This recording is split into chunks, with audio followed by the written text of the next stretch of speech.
Šiandien mes susirinkome trepsėti už taiką.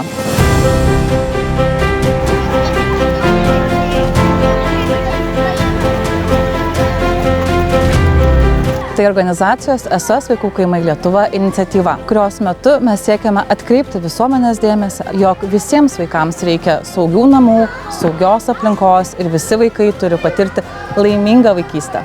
Trepsime už taiką iniciatyvoje dalyvauja net 40 Lietuvos ugdymo įstaigų.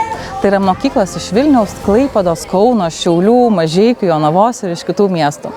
Labai džiaugiamės, nes šios mokyklos ne vien tik tai trepsius su vaikais, tačiau ir organizuoja kitas ugdančias veiklas, kurių akcentas yra taikos svarba.